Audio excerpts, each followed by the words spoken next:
É muito importante a gente ressaltar, o Tiago falou na semana passada, a respeito da escolha dos discípulos de Jesus, como que era realizado esse processo. E no livro de Marcos nós podemos abordar vários temas, Jesus como Deus, Jesus se revelando aqui com a autoridade que ele tinha, nós vemos João Batista também iniciando o seu ministério. E o livro de Marcos, alguns historiadores, eles dizem assim, que o livro de Marcos parece ser talvez uma sugestão de uma cópia de Atos, porque eles falam que Marcos era o intérprete de Pedro, que você vê alguns textos em Marcos, você se localiza também os mesmos textos em Atos, mas Marcos é um evangelho muito peculiar, no qual nós vemos como ele observa a respeito de Jesus, das suas falas, de algum comportamento dele. Então nesse primeiro verso, no verso 21, olha que interessante, depois entraram em Cafarnaum, e logo no sábado, foi ele ensinar na sinagoga. Cafarnaum ficava próximo de Betsaida, de algumas outras cidades também. Era uma cidade também que tinha muitos pescadores. E Jesus, você sabe que grande parte do ministério dele, ele foi percorrendo, proclamando o evangelho, pregando o evangelho, falando para as pessoas. E algo que Jesus tinha em prática na sua vida era participar das reuniões na sinagoga. Jesus entrava na sinagoga, e quem era responsável pela sinagoga? Dentro de uma sinagoga, normalmente, era o escriba que era responsável, era um homem talvez com um entendimento maior, um homem mais estudado, dotado de talentos, e de direções, que ele trazia o quê? A interpretação da lei. Esses homens, esses judeus, esses homens, eles traziam a interpretação de qual nós chamamos da Torá, que é o Pentateuco, que são os 5 primeiros livros da Bíblia. Esses homens traziam essa interpretação, e é muito interessante quando você começa a observar, os escribas, eles decoravam o livro da lei. Muitas vezes, os livros da lei, os pergaminhos, lá, os documentos, eles eram desgastados, de tanta leitura que eles faziam, com tanta insistência, e constantemente pregando o evangelho. E Jesus entra dentro de uma sinagoga no sábado. Sábado, comumente para esses homens, era um dia de descanso, no qual eles paravam para se repousar, paravam das suas atividades laborais, mas eles não deixavam de buscar a Deus na sinagoga. A sinagoga acontecia normalmente o culto diariamente, nós vemos todos os dias normalmente acontecendo as reuniões deles, e para se formar uma sinagoga, tinha que ser uma média de 10 pessoas. Quando se instituiu uma sinagoga, tinha que ter no mínimo 10 pessoas. E por que a sinagoga foi instituída? Hoje nós podemos comparar ela com os nossos grupos pequenos, talvez uma célula, uma reunião, um culto no lar que acontece, que tem uma pessoa responsável, no qual ela traz a direção, a proclamação da palavra. A sinagoga, aconteceu a sinagoga porque na época que o templo foi destruído. O templo foi destruído, aqueles homens não tinham lugar para eles se encontrarem, não tinham lugar para eles fazerem os seus cultos, Eles começaram a se encontrar dentro das sinagogas. Eles começaram a ouvir a palavra de Deus, a proclamar o evangelho dentro das sinagogas. Então, em várias regiões que Jesus percorria, você vê ele entrando e você vê ele saindo também de uma sinagoga para falar a palavra de Deus. Mas é muito interessante, porque aqueles homens, o que aconteceu com ele pode acontecer comigo e pode acontecer com você. Os escribas, em certo ponto, eles se tornaram uns religiosos, porque talvez eles iam na sinagoga todos os dias, e eles já tinham se decorado, não somente as pessoas que proclamavam a palavra, que eram os escribas, mas também as pessoas que frequentavam aquele culto. Os irmãos que eram os membros daquela sinagoga, eles sabiam de cor. Para se tornar um tal mendinho, que é um discípulo, ele tinha que decorar a Torá.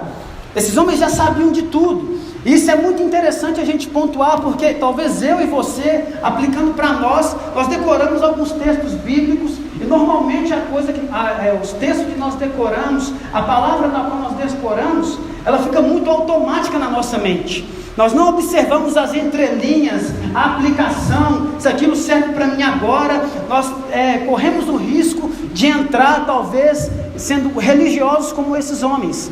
Eu já sei o Salmo 1 de cor, eu sei o Salmo 91, ele fica aberto na minha casa. E quanto à prática dessa palavra? A sinagoga, ela não foi criada, ela não foi instituída para ser somente um momento de teoria. Era um momento de ensino muito forte. Se você observar no ministério de Jesus, ele não opera tantos milagres, mas ele dá uma ênfase para o ensino da palavra de Deus. O que liberta as pessoas é o conhecimento da verdade.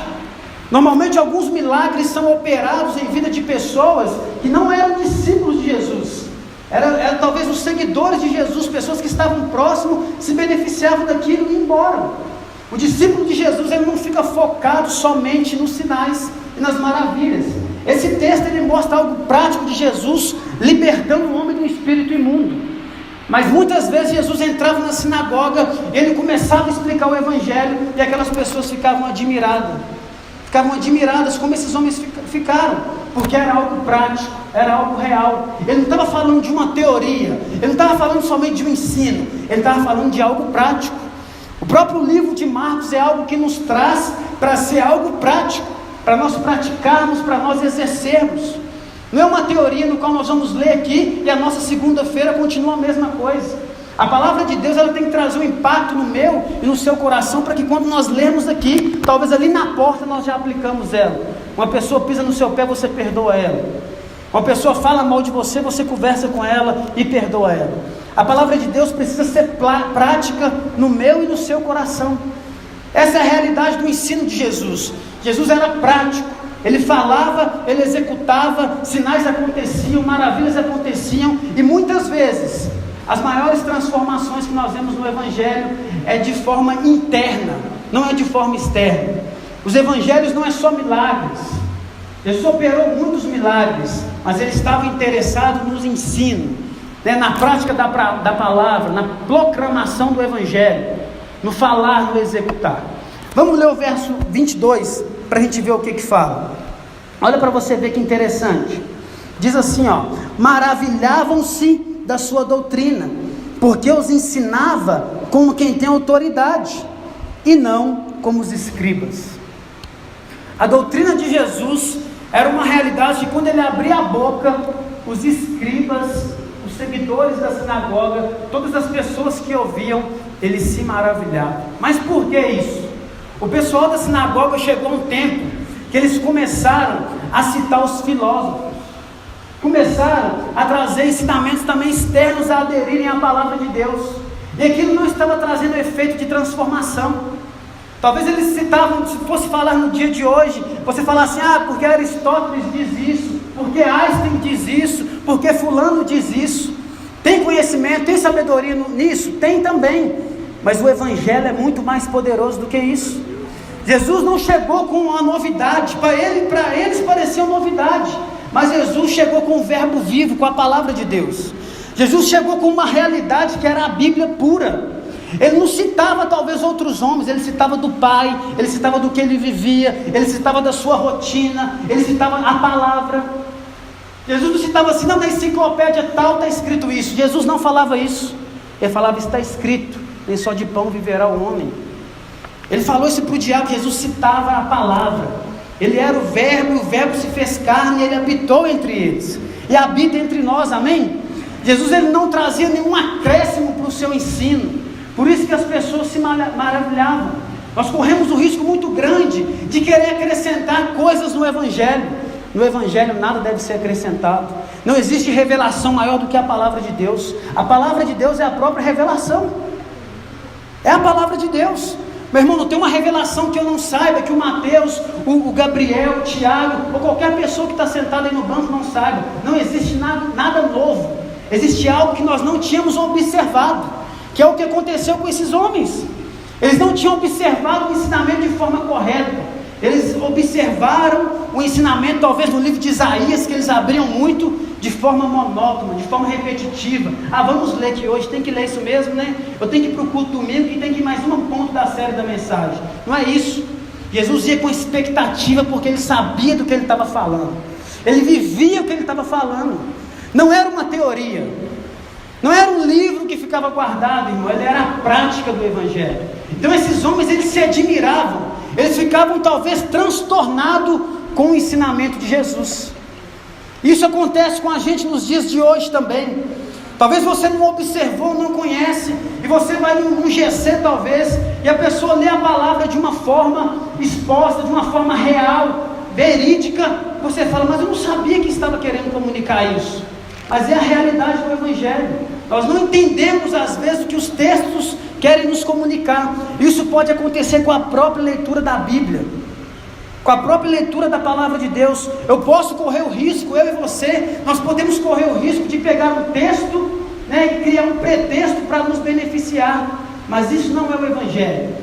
O Evangelho é a palavra de Deus falando contra mim e contra você. É a boa notícia de Deus nos libertando, é a boa notícia de Deus nos transformando, nos confrontando, nos exortando, nos trazendo vida. Isso é o Evangelho. É isso que Jesus falava, é isso que Jesus proclamava nas sinagogas. Ele não falava de nenhum outro homem, a não ser do próprio Pai. Ele citava o Pai, ele citava o Espírito Santo, mas vai vir alguém que vai falar com vocês, que vai convencer vocês do pecado, da justiça, do juízo.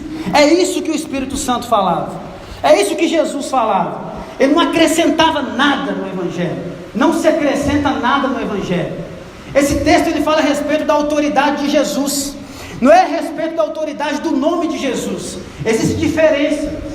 No livro de Atos nós vamos ver que os filhos de Seva, eles tentaram usar a autoridade do nome de Jesus, mas eles foram espancados pelo demônio.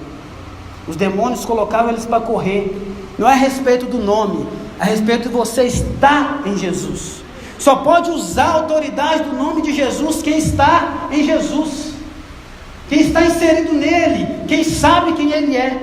Essa pessoa pode usar, porque é como algo que é outorgado. O que é ser outorgado? É uma procuração que eu dou direito para Mateus usar o meu nome. Eu falo: Mateus, vai lá na Receita Federal, por favor, e pede, faz essa petição para mim. Eu estou aqui te outorgando o direito de usar o meu nome e o meu CPF. O Mateus pega e vai lá. Da mesma forma somos nós cristãos, nós somos outorgados a usar o nome de Cristo. Não é porque nós temos uma procuração de papel, é porque o sangue dele está sobre mim, está sobre você.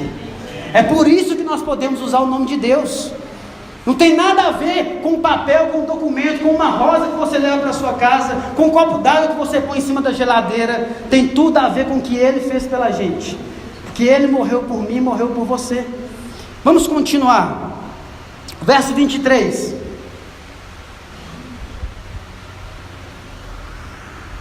Verso de 23 diz assim, não tardou que aparecesse na sinagoga um homem possesso de espírito imundo, o qual bradou. Olha para você ver que interessante. As reuniões da sinagoga eram talvez como as nossas hoje, era uma reunião pública. Qualquer pessoa poderia entrar, ouvir a exposição da Torá, do Evangelho e participar. Eles estavam lá na sinagoga, Jesus estava proclamando o Evangelho, e vai lá e entra um homem dentro da sinagoga. Entra um homem no qual a Bíblia não relata o nome, não coloca a sua origem, nem a sua descendência, nem o porquê que aquele homem estava na sinagoga.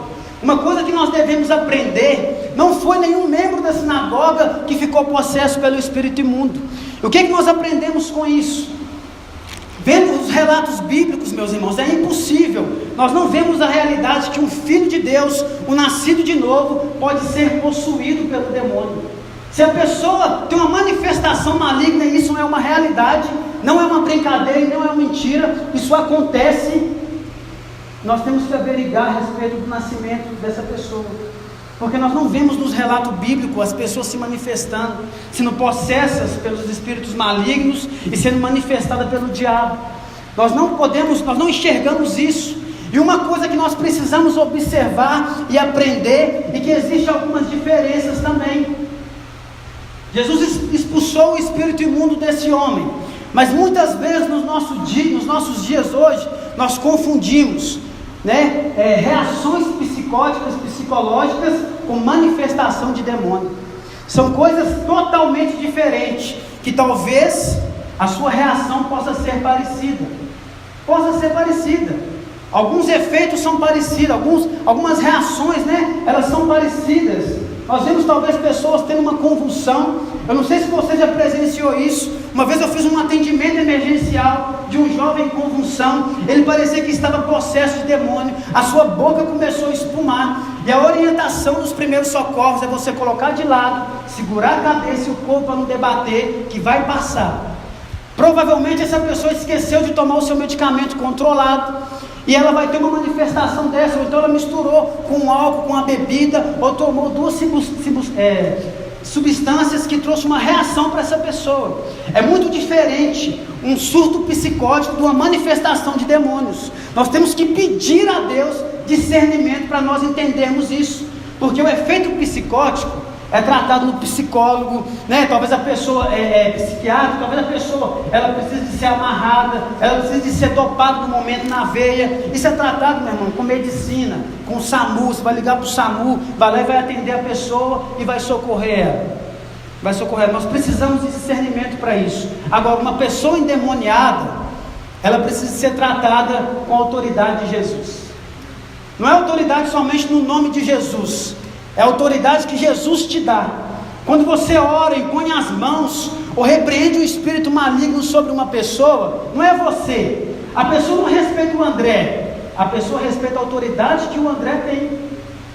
É igual um policial. Quando você se vê um policial na rua, você não respeita, né? Vamos supor que o Marcos é um policial, você não respeita o Márcio é um policial, desculpa. Você não respeita o Márcio em si só. Lógico que você respeita, mas você respeita a autoridade que o Estado deu para ele para representar o Estado. Ele representa a lei.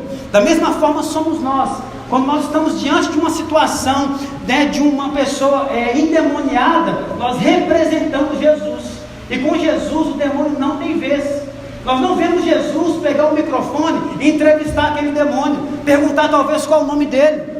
Jesus não dá voz para o demônio na sinagoga. Jesus manda aquele demônio embora. Jesus não pergunta de onde aquele demônio veio, porque ele sabia. Jesus repreende aquele espírito maligno. O demônio não tem voz no culto a Deus. Não tem essa de ficar entrevistando o diabo, irmão. Nós já sabemos o que a palavra de Deus diz: que ele veio para roubar, ele veio para matar, ele veio para destruir. O diabo não tem voz. O diabo não tem oportunidade. Ele não tem que ter oportunidade no culto a Deus. O culto é de Deus. E se ele manifestar, que ele vai embora rápido. Nós aprendemos isso nesse texto. A autoridade de Jesus, ele não para igual as pessoas pegam e ficam entrevistando. E quando você vai pesquisar, existem pessoas que são pagas para isso. Isso não é algo de se brincar, isso é algo muito sério. Isso é algo muito sério. Não é brincadeira. Ninguém aqui na pedreira vai pagar ninguém para se manifestar. Se a pessoa se manifestar é porque ela não é um nascido de novo e ela precisa de uma libertação que só Deus pode dar. Não é o pastor, não é o pregador, é só Jesus. Foi Ele que morreu na cruz. Foi Ele que morreu na cruz. Nós precisamos compreender isso, que isso esteja muito claro no nosso coração e na nossa mente, para que quando nós, como os filhos de Deus, tivermos talvez uma manifestação dessa, nós sabemos discernir. Deus, isso é o diabo ou essa pessoa tem problemas psicológicos? Ela está tendo uma convulsão. Sabia que pessoas que se forem picadas por abelha, eles têm convulsão? Existe algo que chama choque anafilático, que a pessoa começa, a garganta dela começa a fechar, ela começa a ficar desesperada, né? A boca começa a espumar.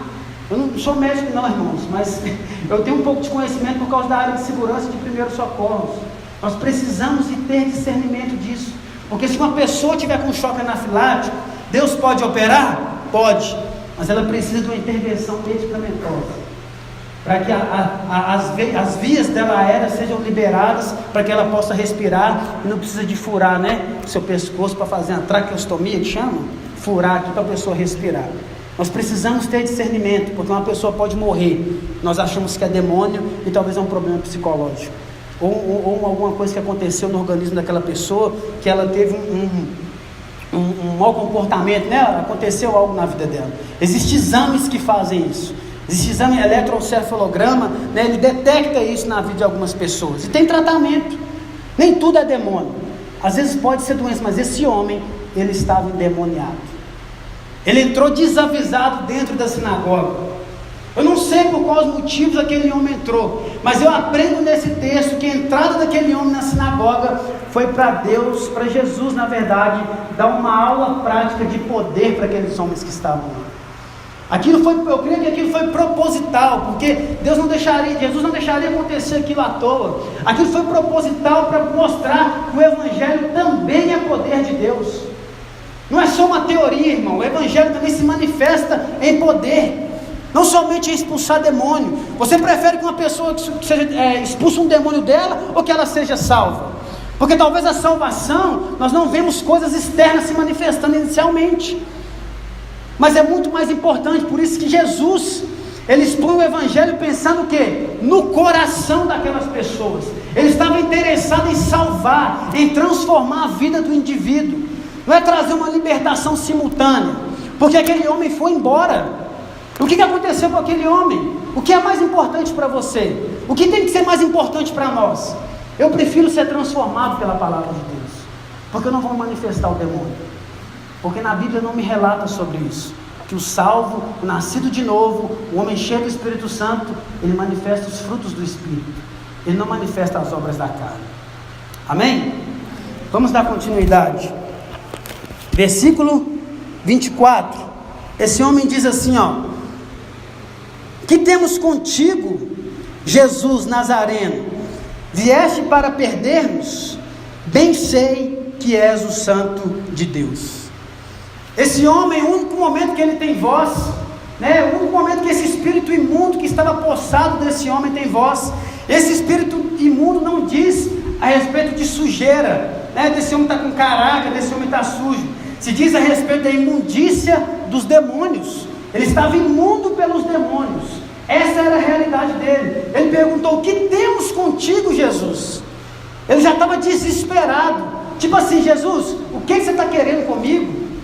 Esse homem começa a proclamar e fala assim: eu sei que você é o Jesus Nazareno. Meu irmão, as potestades, os demônios conhecem a Deus, eles sabem da realidade da obra da cruz, eles sabem a realidade de Jesus. Ele já fica desesperado. Talvez ele tentou correr, não sei, talvez ele teve alguma manifestação ali, mas ele ficou desesperado. O que eu tenho contigo, Jesus de Nazaré? Porque ele sabia de onde Jesus veio. Ele estava falando, como Mateus falou aqui, de onde Jesus saiu, que o nome chamavam ele de Jesus de Nazaré. Jesus tinha esse nome também, eles chamavam ele assim. Esse homem falou: Jesus, o que eu tenho com você, Jesus de Nazaré? E olha o que ele diz depois: vieste para nos perdermos? Tipo assim, vieste para nos atormentar?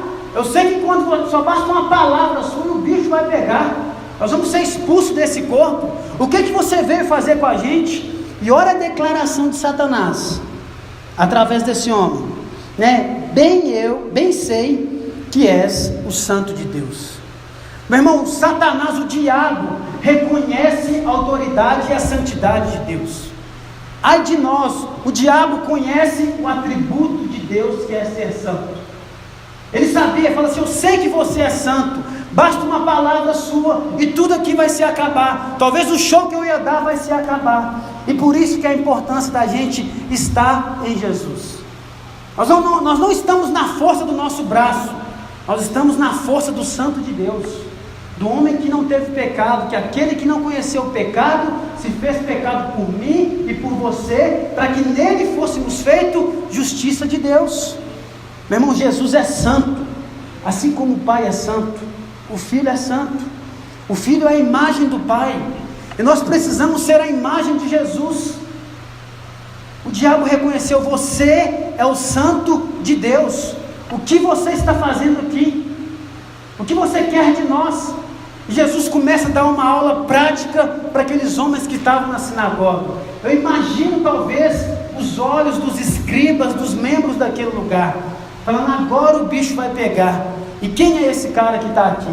Na hora que eles falaram para eles, já começaram talvez a pensar: cara, deu ruim para esse demônio, que agora eles vão ver o que vai acontecer. Porque a autoridade de Jesus, irmão, nada, ninguém pode ir contra a autoridade de Jesus. Vamos continuar, verso 25, diz assim, mas Jesus o repreendeu dizendo: cale-te e sai desse homem. Olha para você ver que interessante, Jesus não entrevistou Satanás, Jesus não deu o microfone para Satanás ter voz, ele falou, mas Jesus não quis saber de qual origem que ele era, porque ele sabia. Jesus falou: cala-te e sai desse homem. Jesus orou uma vez, meus irmãos. Essa autoridade que Jesus tem, e nós podemos usufruir dessa autoridade. Jesus ora apenas uma vez: cala-te e sai desse homem. O diabo não deu show, o diabo não estrambulou, não tentou correr, não andou nas paredes. Ele obedeceu à voz de Jesus. Ele obedeceu à voz de Jesus. Essa é a proposta de Jesus, do nome e do poder de Jesus, para mim e para você. Quando eu e você, sendo outorgado por Deus, se nós estivermos numa situação igual ou parecida a essa, basta uma palavra no nome de Jesus, que o diabo e os demônios precisam obedecer. Precisam, mas não é por causa da gente, não é por causa do nosso talento, não é porque você jejuou 30 dias, né? Não é porque você jejuou 24 horas, isso é importante sim, mas a autoridade está no nome de Jesus, e a gente precisa estar inserido em Jesus, nós precisamos estar nele, nós precisamos andar com ele, levantar com ele, não é só no domingo, talvez como na sinagoga, nós precisamos de Jesus todos os dias, segunda, terça, quarta, quinta, sexta, sábado, domingo, todos os dias, nos feriados, meu irmão, no carnaval, nós precisamos estar cheios de Jesus. Abra sua Bíblia no livro de Atos. Eu quero compartilhar com você um pouco dos filhos de Seva, o que esses caras fizeram. Livro de Atos, capítulo 19, a partir do versículo 8.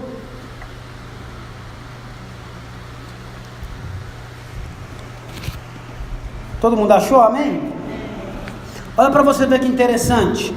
Durante 3 meses, Paulo frequentou a sinagoga, onde falava ousadamente, dissertando e persuadindo com respeito ao reino de Deus. Era comum os homens de Deus congregarem, frequentarem a sinagoga. Vamos dar continuidade. Versículo 9.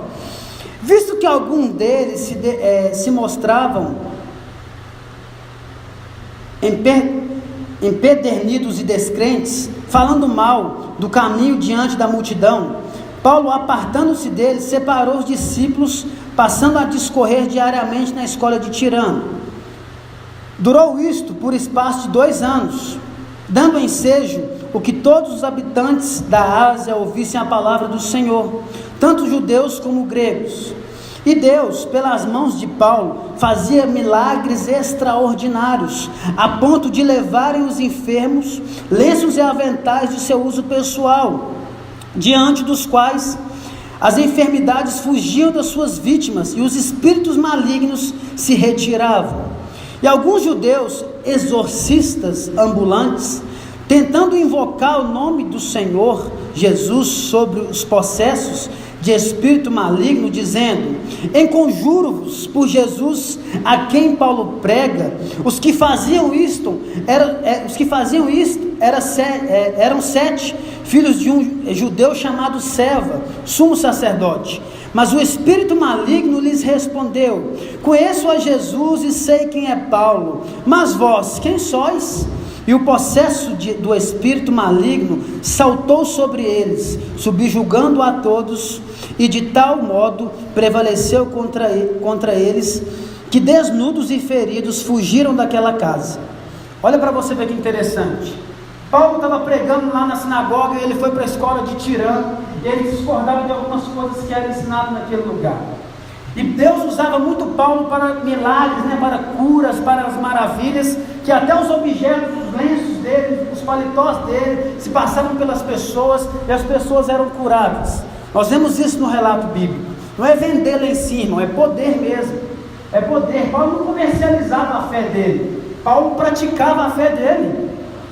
E nós vemos aqui uns homens lá, exorcistas, homens que praticavam o exorcismo naquela cidade, começaram a tentar fazer o que Paulo fazia no nome de Jesus, usando também o nome de Paulo, no qual não era outorgado para aqueles homens, para expulsar os demônios.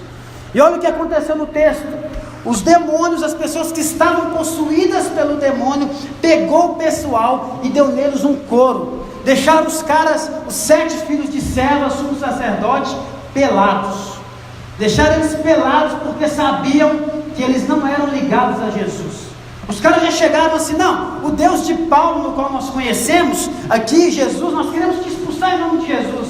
Eles falaram: eu sei quem é esse Jesus, eu também sei quem é Paulo, mas quem são vocês? Desceram o couro nos caras. Nós aprendemos isso, que não é possível você usar o nome de Jesus sem estar em Jesus. Você precisa estar em Cristo para ter autoridade do nome de Cristo. Não é só clamar o sangue de Jesus. Se você for filho de Deus, se você está nele, se você for nascido de novo, eu creio que Deus vai te proteger. Mas se você não é, você precisa de se arrepender, porque hoje virou modinha, né? Misericórdia, sangue de Jesus tem poder.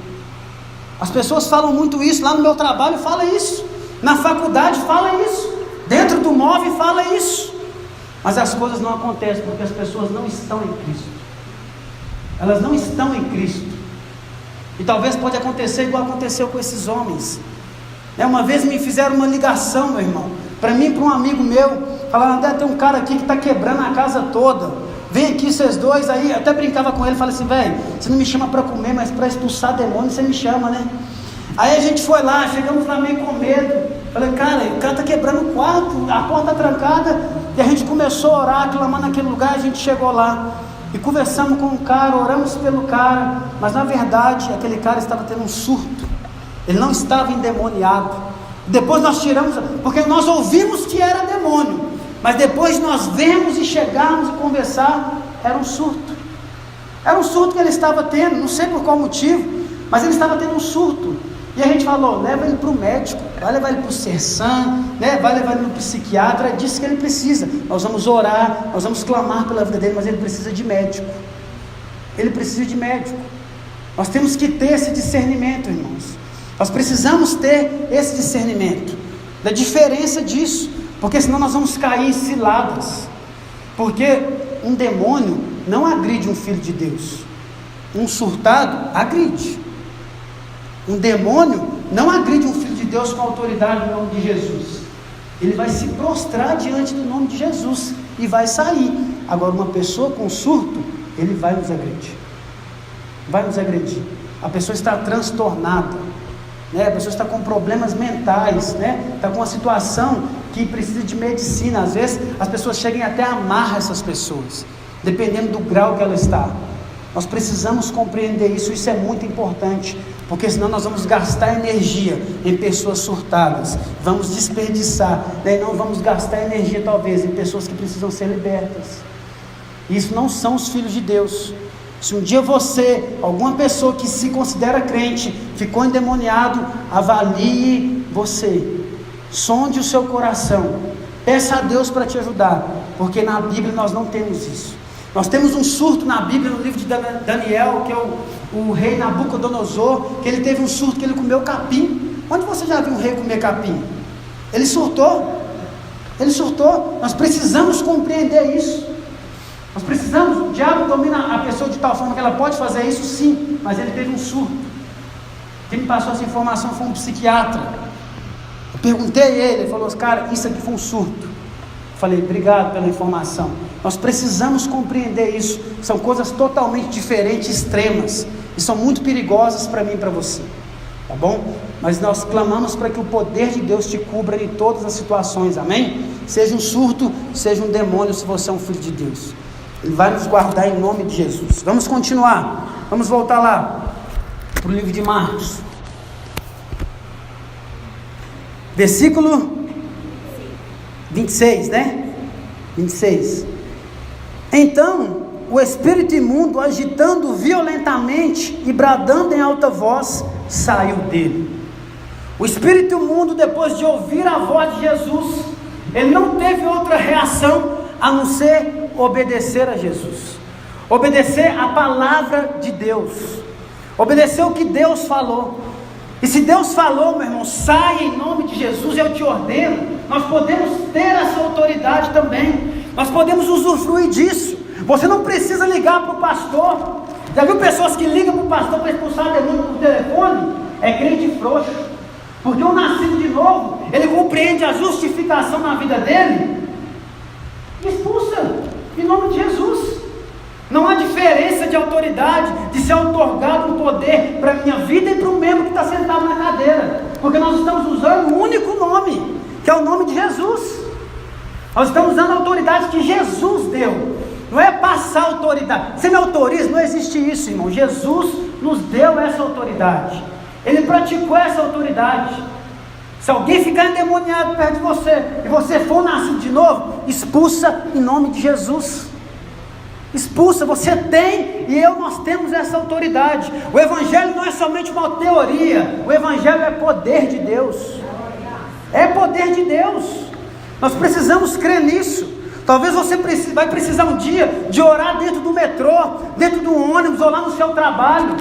Peça a Deus discernimento. Deus, traz discernimento no meu coração. É um surto ou é demônio? Ou é surto ou é demônio?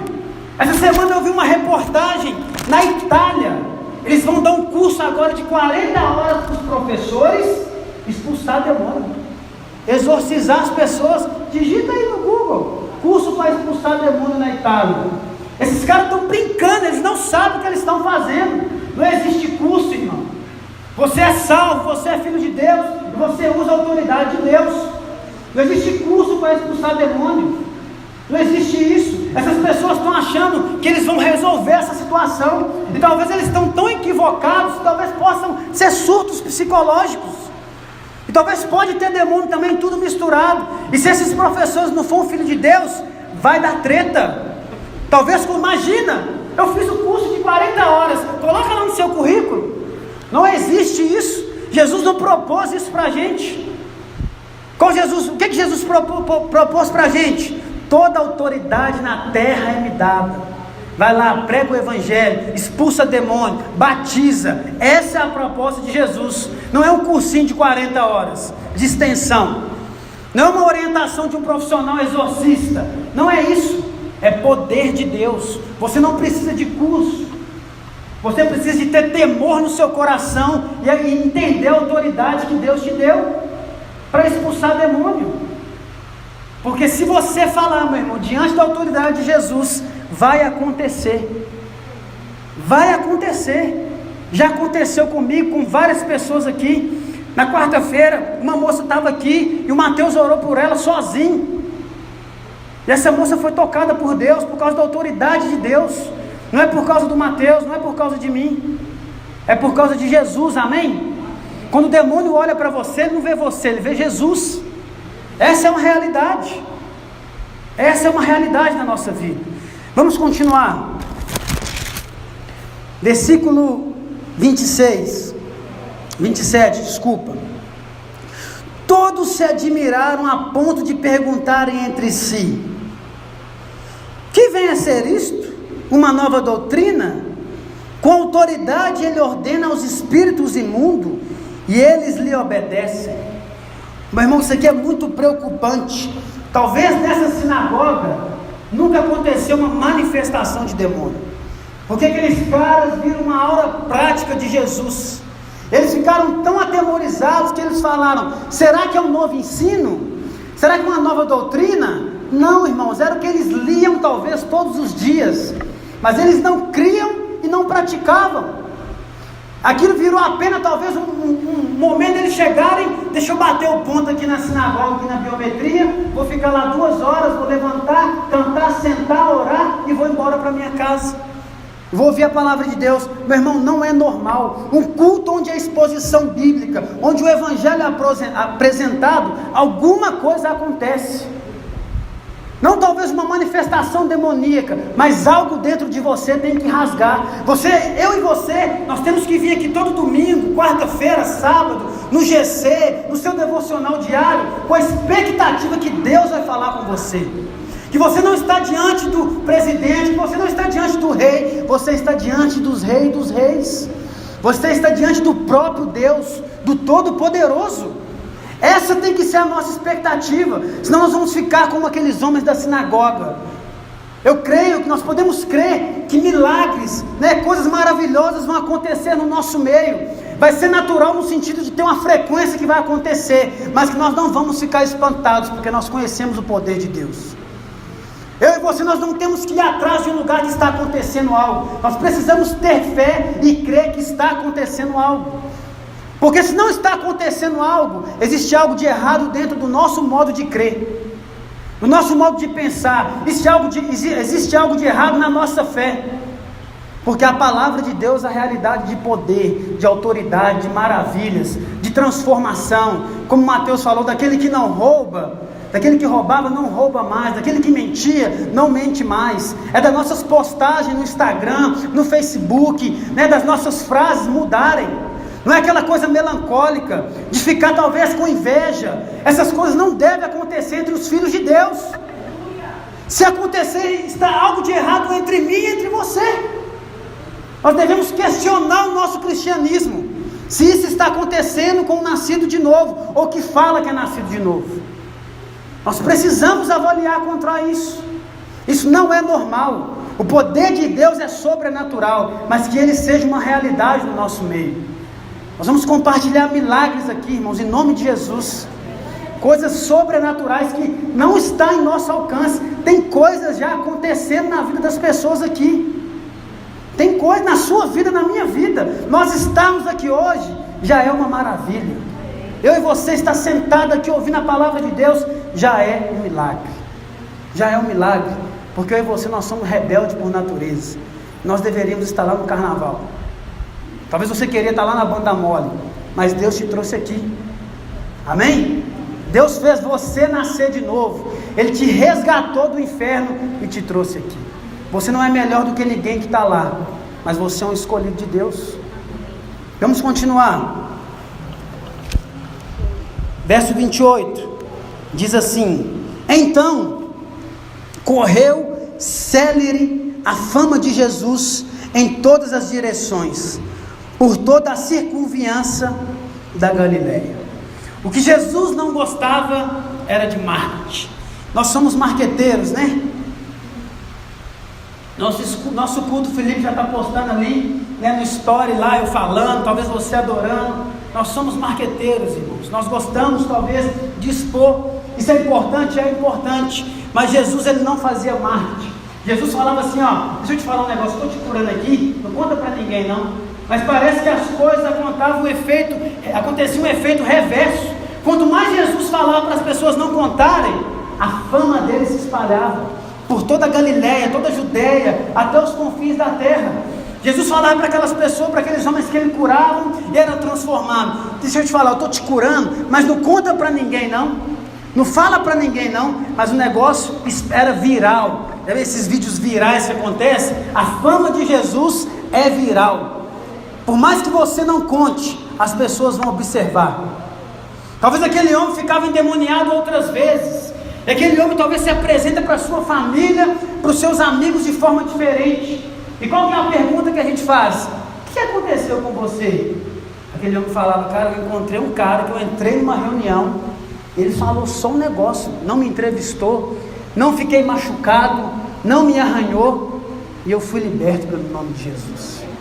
E aquele homem começava a contar, e as pessoas começavam a contar.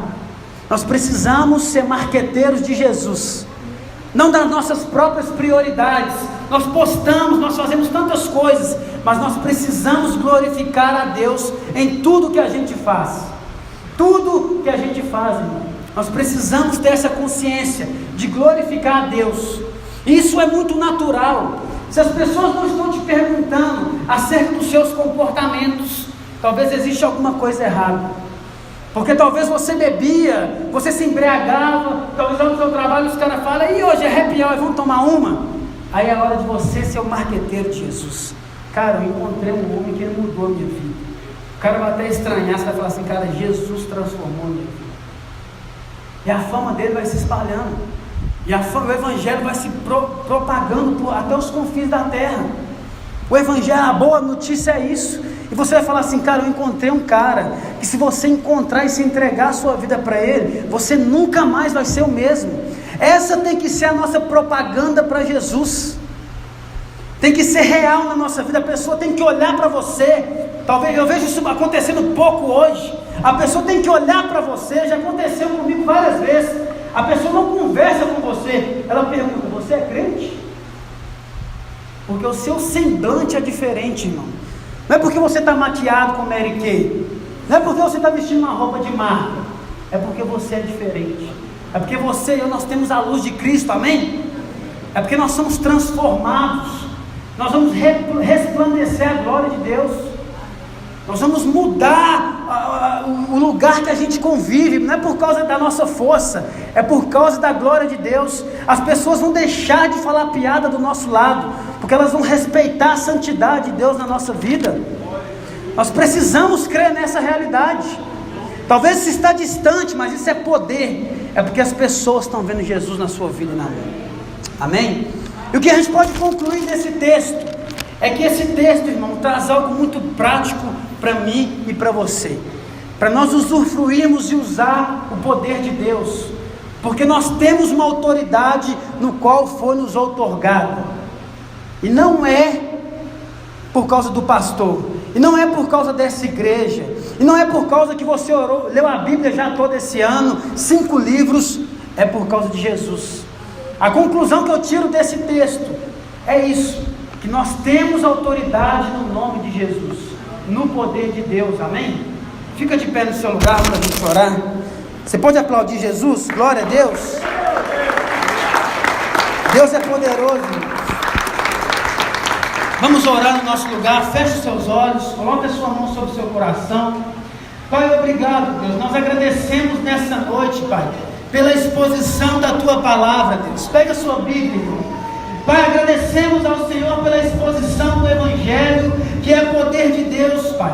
Deus, não se trata, Senhor, não se trata da gente, não se trata das nossas habilidades, Pai. Se trata de um poder sobrenatural. Se trata, Pai, de uma doutrina que revela a Tua glória. Deus, nos ajude, Senhor, a viver essa realidade. Pai, de entrarmos talvez em reuniões onde tem religiosidade e as pessoas verem o Evangelho, demonstração de poder, Jesus. Nos ajude, Pai, a vivenciar demonstração de poder, Senhor. Clamamos ao Senhor nessa noite. Vem com poder, vem com glória sobre o nosso meio, Pai. Que pessoas possam ser curadas na alma, pessoas possam ser tocadas no íntimo, Senhor. Deus, pessoas possam ter curas físicas também. Nós cremos no Teu poder, na autoridade, no nome de Jesus. Toca-nos nessa noite, Pai. Não é mais uma reunião comum, não é mais um encontro de domingo, Senhor. É poder de Deus, é exposição de poder. Todo domingo, quarta-feira, sábado, nas células, que venha ter exposição de poder, Senhor. Clame, querido, por exposição de poder, exposição de maravilhas. Pai, que o Teu nome venha a ser glorificado, que o Teu nome venha a ser exaltado, Jesus. Em cada reunião, amanhã na segunda-feira, no nosso trabalho, Senhor, na faculdade, Deus, dentro do metrô, dentro do ônibus, em cima de uma moto, no trânsito. Vem com poder, Jesus, vem com poder. Vem com poder sobre a Tua igreja, vem com poder sobre as nossas vidas. Pai, derrama o Teu poder sobre nós. Nós não queremos somente a teoria, nós não queremos somente a teoria, nós cremos na prática da Tua palavra, do perdão, Senhor. O perdão é demonstração de poder, a quebra do orgulho é demonstração de poder, Senhor. Coisas internas também, internas nas nossas vidas, internas nos nossos corações, Senhor. Vem sobre nós, vem sobre a Tua igreja, vem sobre a Lagoinha Pedreira, Senhor, com poder, Jesus, com a Tua palavra é poder de Deus. O Evangelho, a boa nova, a boa notícia é poder de Deus. O Senhor tem todo o poder, Jesus, todo o poder. O Senhor não tem meio, o Senhor não tem 50%, o Senhor tem 100% de poder. Domina as nossas vidas, Pai. Domina o nosso coração orgulhoso. Deus, que a indignação do Mateus venha ser a nossa indignação. Se não está acontecendo algo, tem algo de errado, e visita-nos com poder, com arrependimento. Arrependimento é poder de Deus. Arrependimento é poder de Deus. De um pecador, de um homem orgulhoso, se prostrar e se curvar diante do Senhor, diante da Tua poderosa mão, diante da Sua soberania, de deixar de ser autônomo, de deixar de achar que é forte e se humilhar diante do Senhor. Se humilhe diante da mão de Deus, querido. Se curve diante da mão de Deus. Pare de tentar com as suas forças. Clame a Ele por poder. O teu poder se aperfeiçoa na nossa fraqueza. O teu poder manifesta na nossa fraqueza. Quando nós somos fracos, Senhor, o Senhor se torna mais forte em nós. Se torna forte na vida dos nossos irmãos. Se torna forte na nossa fraqueza. Cada um tem uma necessidade, Jesus. Cada um tem uma cruz. Cada um, Pai, Deus tem um desafio na segunda. Cada um tem um desafio na sua família, no seu casamento, Pai. Mas que o poder venha reinar. Nós entregamos as nossas vidas ao Senhor, Deus. Ao seu poder. Ao seu poder. Faz o que a gente não pode fazer, Senhor. Levante suas mãos, meus irmãos. Ore a Ele. Deus, faz o que eu não posso fazer. Faz o que está longe do meu alcance. Faz, Senhor, faz de novo. Faz em nós, Jesus. Vem com poder sobre nós, Espírito Santo. Vem com poder sobre nós, Espírito Santo. Vem com poder sobre nós, Espírito Santo. Toca-nos nessa noite. Toca-nos nessa noite, Espírito Santo. A tua igreja clama poder, poder. Manifestação do Espírito Santo. Toca-nos com poder, Jesus, Jesus. Toca-nos com poder, Jesus. Vem, Deus poderoso. Sim, Deus, nós cremos no teu poder. Sobrenatural é uma realidade. Nós cremos, Jesus. Nós cremos, Senhor. Nós cremos, Jesus. Deus do sol.